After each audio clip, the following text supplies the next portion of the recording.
अब वो इसी कारण कहते हैं क्योंकि हमारी बुद्धि कुछ और प्रकार से काम करती है और ठाकुर जी चाहते हैं कि बुद्धि कुछ और प्रकार से काम किया करे। कल सुबह युद्ध होना है, अभी जो बातचीत होना थी, जो चर्चा का विषय होना चाहिए था, वो ये था कि कल कौन आगे रहेगा, कल युद्ध किस प्रकार से किया जाएगा, कौन कौन किससे लड़ेगा, किस सेना का नेतृत्व कौन करेगा, आदि आदि। ठाकुर जी प्रश्न क्या करते हैं, पहला ही प्रश्न इस सभा के प्रारंभ होने का क्या है, कहा प्रभु शशि महु में चकताई। भगवान ने पूछा ये चंद्रमा में जो दाग दिखाई देता है, कहो कहा निज निज मति भाई, कि अपने अपने बुद्धि के अनुसार ये जो चंद्रमा का दाग है इसकी व्याख्या करिए कि ये है क्या, ये दाग है क्या, इसका कारण क्या है। बड़ा बच्चों के प्रकार का प्रश्न है, लेकिन कारण बड़ा गूढ़ है। अब एक उत्तर आया, कह सुग्रीव सुनहु रघुराई, शशि महु प्रगट भूमि के झांय। तो वानरराज सुग्रीव ने कहा कि भगवान शशि महु प्रगट भूमि के झांय, कि ये जो चंद्रमा में दाग है ये पृथ्वी की छाया है। अच्छा, वैज्ञानिक आधार पर भी ये बात सत्य है। वैज्ञानिक आधार पर चंद्रमा के जिन दागों की जो व्याख्या की जाती है वो इस प्रकार है कि वहां बहुत ऊंचे ऊंचे टीले हैं और बहुत गहरी गहरी खाइयां हैं, तो ऊंचे टहलों की, ऊंचे पर्वतों की छाया जो है खाइयों पर पड़ती है, इस वजह से गहरा अंधकार होता है और वही हमको पृथ्वी से दिखाई देता है। वैज्ञानिक स्तर पर वानरराज सुग्रीव की बात बिल्कुल सही है कि शशि महु प्रगट भूमि के झांय, लेकिन अंतरात्मा क्या कहती है कि जो इस प्रश्न का ऐसा उत्तर सुग्रीव जी देते हैं। तो वानरराज सुग्रीव राजा हैं, राज्य छोड़ करके आए हैं, और राजा का स्वभाव, खैर हम राजस्थान में हैं, यहां राजाओं का स्वभाव क्या ही कहें, हमसे ज्यादा तो राजाओं का स्वभाव आप जानते होंगे। लेकिन राजा का स्वभाव है कि अपनी सीमाओं का विस्तार करे। राजा का धर्म है कि अपनी सीमाओं का विस्तार करे, और इस धर्म के कारण से उसकी बुद्धि में सदैव भूमि ही घूमती रहती है। तो वानरराज सुग्रीव अपनी चित्त वृत्ति, अपनी मनोवृत्ति बताते हैं कि शशि महु प्रगट भूमि के झांय, कि चंद्रमा में पृथ्वी की छाया दिखाई देती।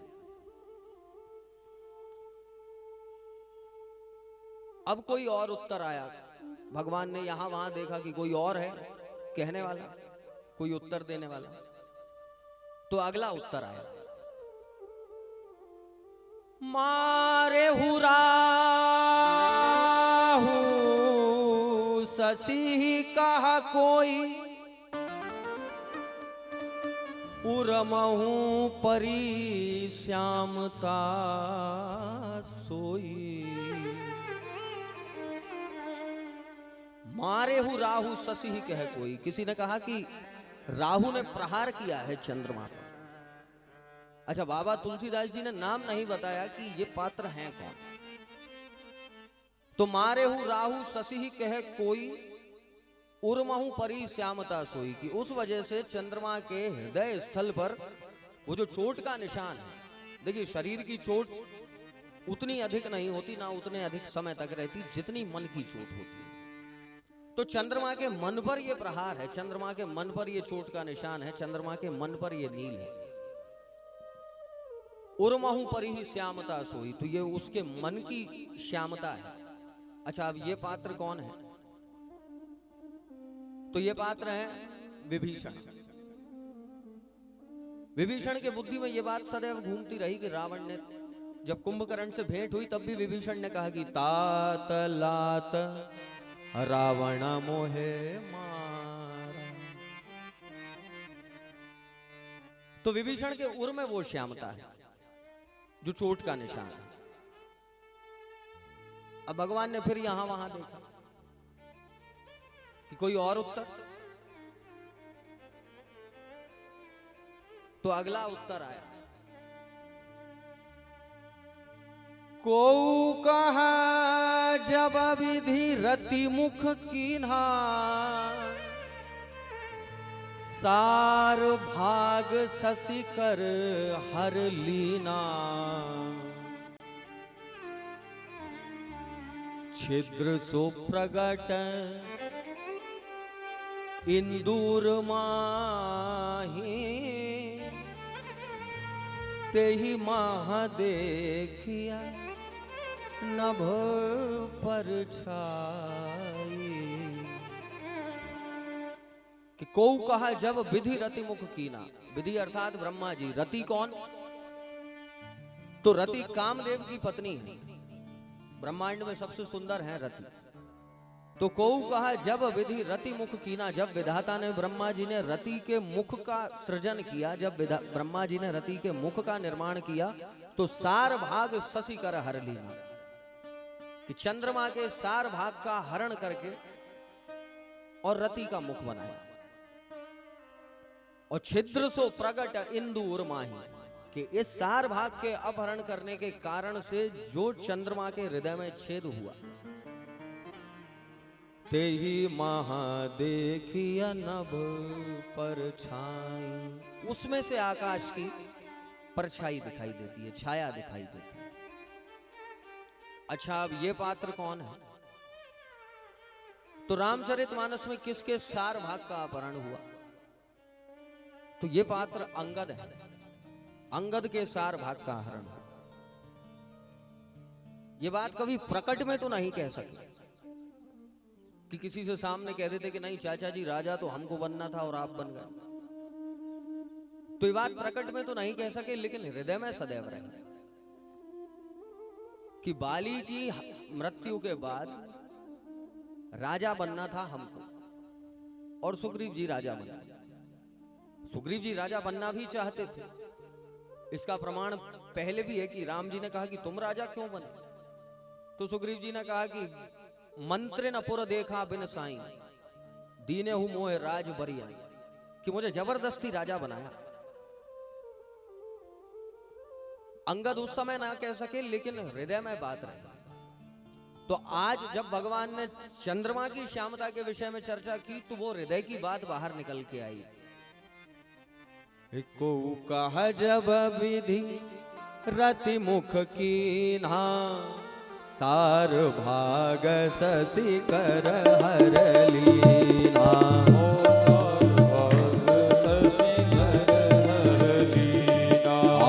को कहा जब विधि रति मुख कीन्हा, सार भाग शशि कर हर लीना।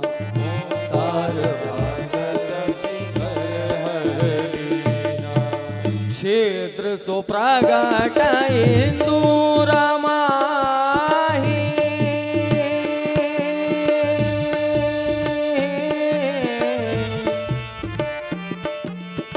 छिद्र सो प्रगट इंदूर माही, तेहि मग देखिया नभ पर छाही।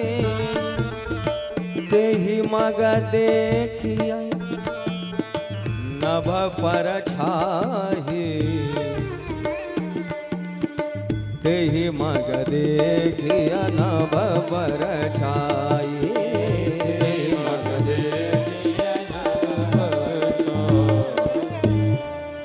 तो क्षेत्र सो प्रगट इंदूर माही, तेहि मग देखिए नभ पर छाई। भगवान ने कहा अच्छा ठीक है, कोई और? तो हनुमान जी महाराज कहते हैं कि भगवान हम भी अपनी बात कह ही देंगे, अपना उत्तर हम भी दे ही देंगे। एक बार आप और अपना उत्तर दे दीजिए कि आपके अनुसार ये श्यामता क्या है। भगवान ने कहा कि ऐसे तो तुम सब कुछ समझ ही जाओगे, यदि हमने उत्तर पहले दे दिया तो फिर आपके उत्तर की आवश्यकता कहां रहेगी। हनुमान जी ने कहा नहीं नहीं आप चिंता मत करिए, हम बिल्कुल असली उत्तर देंगे, जो हमारे अंदर का उत्तर है हम वही उत्तर देंगे। लेकिन हम जानना चाहते हैं कि आपके अंदर का उत्तर क्या है। आपके हृदय में इस प्रश्न के उत्तर की भावना कैसी है? भगवान ने उत्तर दिया, आहा, प्रभु कह गरल, प्रभु कह गराल,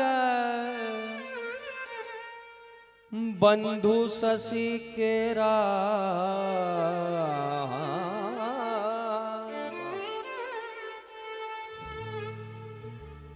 प्रभु कह गराल, बंधु शशि केरा, तव विधु निज उर दीन बसेरा, विष संजुत कर निकर पसारी, जारत बिरह बंत नर नारी, विष संजुत कर निकर पसारी, जारत बिरह बंत नर नारी, जारत बिरह बंत नर नारी, जारत बिरह बंत नर नारी।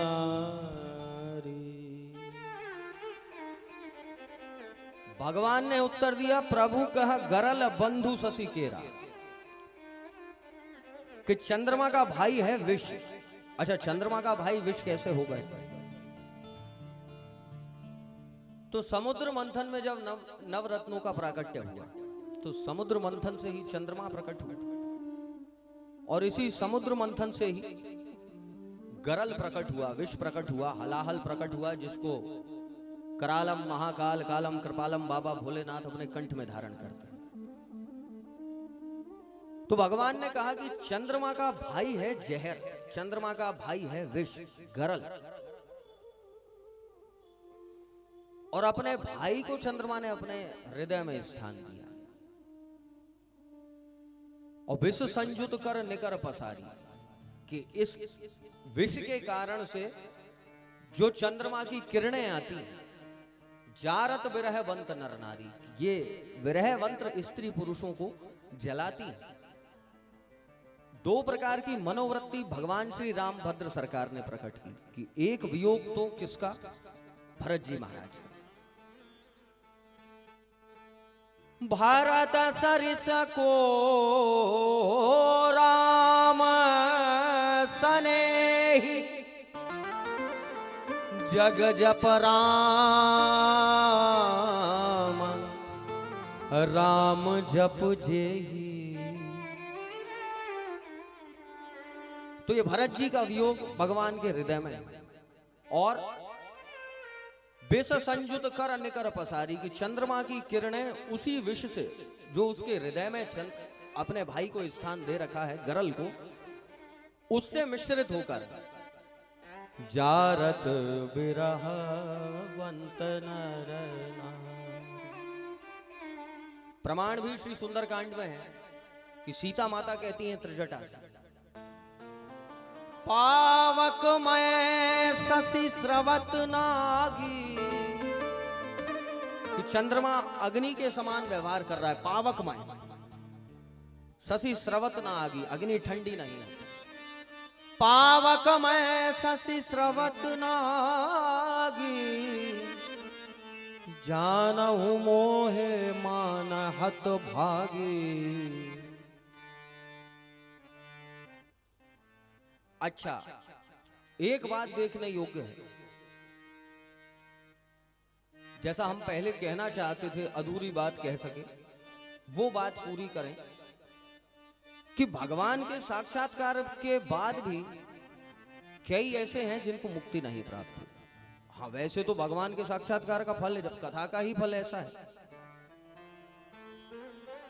तो भगवान के साक्षात्कार के बाद भी मुक्ति का प्राप्त ना होना, वो कौन सा कारण है? कि जब सारे मार्ग वहीं जाकर के एकत्र होते हैं, वहां के बाद कोई और अन्य लक्ष्य शेष बचता ही नहीं। इसके बाद भी मुक्ति का प्राप्त ना होना, लक्ष्य तक पहुंचने पर, भगवान के सामीप्य होने पर, सारूप्य होने पर, समक्ष होने पर। रामचरितमानस में किन की मुक्ति नहीं हुई? तो विभीषण जी की मुक्ति नहीं हुई। अब बताइए विभीषण जी महात्मा है कि नहीं? यही सन हट करी हूं पहचानी, साधु ते होय न कारज हानि। हनुमान जी महाराज साधु कहते हैं विभीषण जी को। और इसके बाद भी हाँ, और ये सत्य बात है कि विभीषण जी की मुक्ति नहीं हुई। क्यों नहीं हुई?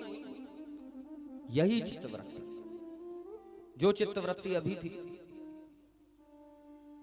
कि मारे हु राहु ससी कहा कोई, उर्महु बसी श्यामता सो। भगवान जी ने युद्ध समाप्त होने के बाद विभीषण जी से कहा कि जाओ लंका में राज्य करो। विभीषण जी ने कहा नहीं महाराज अब तो कहीं नहीं जाएंगे। कि नहीं नहीं जाना। विभीषण जी को पहुंचाया कहां? लंका में। अच्छा, ये जो लंका आजकल हमारे मानचित्र पर जिसको श्रीलंका कहते हैं और जिसको हम लंका मानते हैं कि ये लंका है, तो ये लंका नहीं है, ये सिंघल द्वीप है। क्योंकि लंका की दूरी समुद्र तट से 100 योजन दूर है। तुलसी बाबा कहते हैं, वाल्मीकि रामायण कहती है, हमारे अन्य अन्य आर्ष ग्रंथ कहते हैं कि 100 योजन दूर है। एक योजन का परिमाण कितना? तो एक योजन का परिमाण है 4 कोस। अब और अभी जो श्रीलंका है समुद्र तट से उसकी दूरी लगभग 45-50 किलोमीटर। तो ये सिंघल द्वीप है, ये श्रीलंका नहीं है। श्रीलंका समुद्र के अंदर 100 योजन दूर है। अभी भी वहां विभीषण जी राज्य करते हैं और मनुष्य की गति वहां पर है नहीं। इसलिए हमारा विज्ञान अभी इतना समृद्ध नहीं, इतना शक्तिशाली नहीं कि वहां तक पहुंच सके। तो विभीषण जी की मुक्ति नहीं हुई। जामवंत जी की मुक्ति नहीं हुई। जामवंत जी की मुक्ति क्यों नहीं हुई? क्योंकि जामवंत जी की इच्छा, जामवंत जी की मनोवृत्ति। मनोवृत्ति क्या? युद्ध समाप्त होने के बाद ठाकुर जी कहते हैं कि चलो अपनी अपनी इच्छा बताओ। सब बढ़िया रहा, सब ठीक रहा। जैसे कि अब आज आप विदाई करेंगे, उसके बाद आप भी कहेंगे कि महाराज जी सब ठीक है, सब बढ़िया है, सब आनंद है, कोई हमसे समस्या तो नहीं, कोई आपत्ति तो नहीं, कोई दिक्कत तो नहीं, आदि आदि। तो ठाकुर जी ने भी कहा कि सब ठीक रहा, युद्ध ठीक रहा।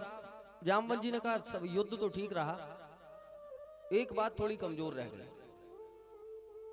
ठाकुर जी ने कहा कौन सी बात? तो बोले महाराज हम लड़ना चाहते थे लेकिन हम लड़ नहीं सके पूरे युद्ध में।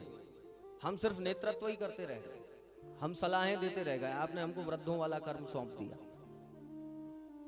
भगवान ने कहा लड़ना चाहते थे, हम तो ये जानते थे कि जामवंत मंत्री अति बूढ़ा होइए के ही विधि समरा रूढ़ा। तो आप किससे लड़ना चाहते थे कि? और लड़े क्यों नहीं जब इतना सारा युद्ध निकल गया? तो जामवंत जी कहते हैं कि महाराज कोई बराबरी का लड़ने वाला नहीं मिला। रावण एक था जो बराबरी का था थोड़ा बहुत, कि जिससे लड़ा जा सकता था, जिससे हम लड़ सकते थे, लेकिन उसका हिसाब किताब आपके हाथ में था, तो रावण से लड़ा नहीं जा सकता था और कोई बराबरी का था ही नहीं।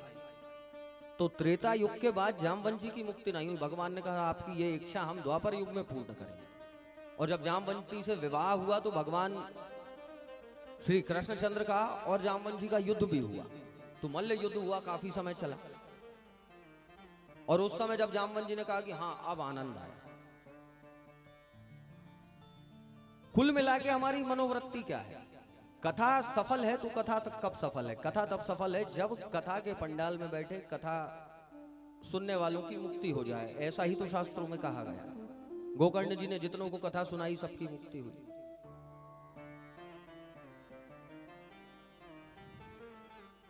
हमारी आपकी मुक्ति नहीं होती। हमको कथा कहते जाने कितना समय हो गया, आपको कथा सुनते जाने कितना समय। हमारी आपकी मुक्ति क्यों नहीं हो रही? क्योंकि हमारी चित्त वृत्ति कैसी है, हमारे अंदर वो भाव है कि नहीं। अच्छा ईमानदारी से बताइए कि यदि हम इस मंच पर ऐसी घोषणा करें कि आज की कथा के बाद यहाँ भगवान के विमान आएंगे, भगवान के पार्षद आएंगे और जो जो बैकुंठ में जाना चाहता होगा उसको अपने विमान में बिठा करके बैकुंठ ले जाएंगे, तो हम में से कितने लोग तैयार हैं? कोई नहीं।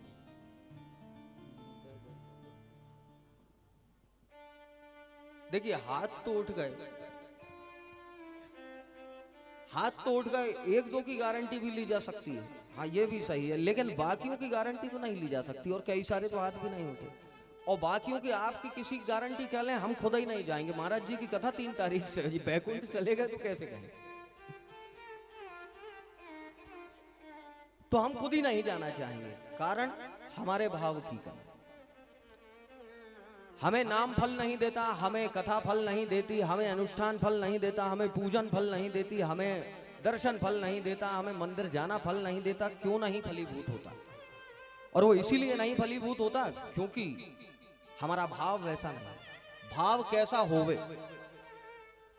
भाव ऐसा, अच्छा हम जहां देखते हैं, ये प्रसंग इसलिए है क्योंकि शास्त्र का एक सूत्र है, यथा दृष्टि तथा सृष्टि, कि जैसी हमारी दृष्टि होगी वैसा ही सब कुछ दिखाई देगा। यदि हमारी दृष्टि अच्छी है तो हमको अच्छा दिखाई देगा। अब हमारी दृष्टि होनी कैसी चाहिए, तो वानर राज सुग्रीव की दृष्टि कैसी थी, जैसी एक राजा की होनी चाहिए।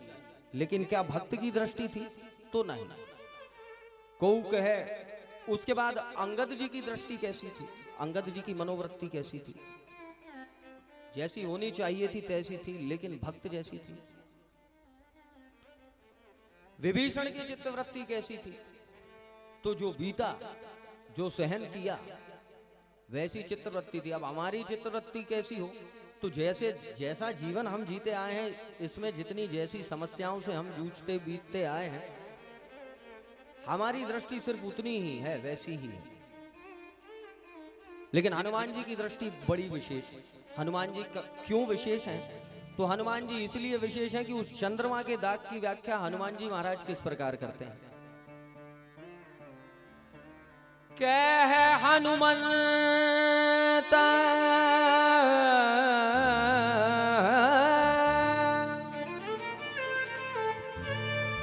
कहा हनुमंत सुनहु प्रभु, हे शशि तुम्हार प्रिय दास, तव मूरति विधु उर्वशी, सोई श्यामता भास। कह हनुमंत सुनहु प्रभु, शशि तुम्हार प्रिय दास। हनुमान जी महाराज ने उत्तर दिया कि चंद्रमा है या आपका बड़ा प्रेमी, आपका दास है। हनुमान जी महाराज स्वयं दास भाव के भक्त हैं। तुलसी बाबा स्वयं दीन घाट के भक्त हैं। भाव होवे कैसा? तो भाव ऐसा ना होवे कि हम राजे, हमारे पास 100 बीघा जमीन, हमारे पास 500 बीघा जमीन, हमारे पास इतना पैसा दिला, अरे महाराज हम तो हम कुछ नहीं। जब मैं था तब हरि नहीं, जब हरि है मैं ना। तो भाव ऐसा हो कि नहीं हम कछु नहीं, सब कुछ तुम। हनुमान जी महाराज का भाव ऐसा ही है कि जैसे हमें तैसा ही सब कुछ है। चंद्रमा क्यों? तो इसलिए कि हम आपके दास हैं। शशि तुम्हार प्रिय दास, और तव मूर्ति विधु उर्वशी, की आपकी छाया, आपकी मूर्ति चंद्रमा के हृदय में विराजमान है। सोई श्यामता आभास, और इसीलिए भगवान कैसे हैं? तो नीलांबुजम श्यामल कोमलांग, नील सरोरुह नीलमणि नील नील घनश्याम। तो ऐसा स्वरूप है भगवान जी का।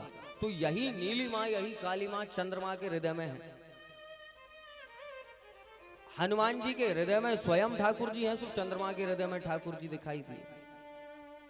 सुग्रीव जी के हृदय में राज्य की भावना है, तो चंद्रमा में भूमि दिखाई दी।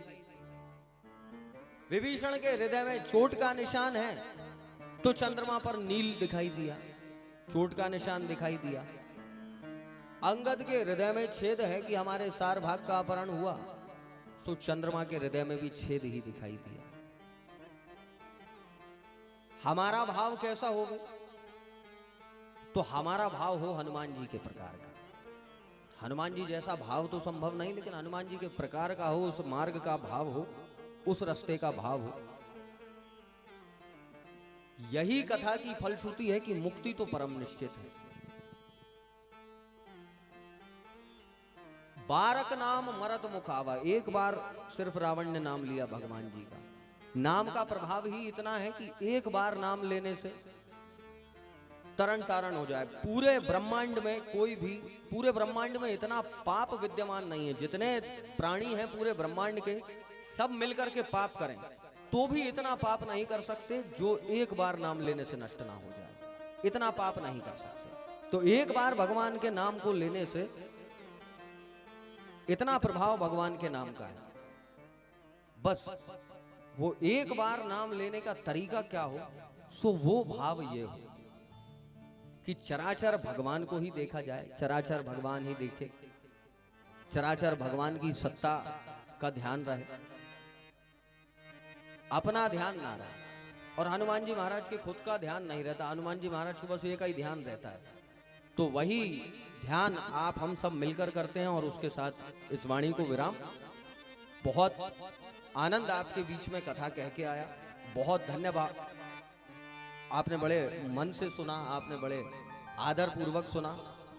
बहुत बहुत साधुवाद हमारे बंसीदास जी महाराज को। बहुत बहुत धन्यवाद हमारा कि इस मंच पर हमको बोलने का अवसर आप लोगों ने सभी ने प्रदान किया। तो वो भाव जो हनुमान जी महाराज का है और वो क्रिया जो हनुमान जी महाराज सदैव करते रहते हैं, उस क्रिया को हम और आप एक बार और करें। और इसके बाद इस वाणी को विराम।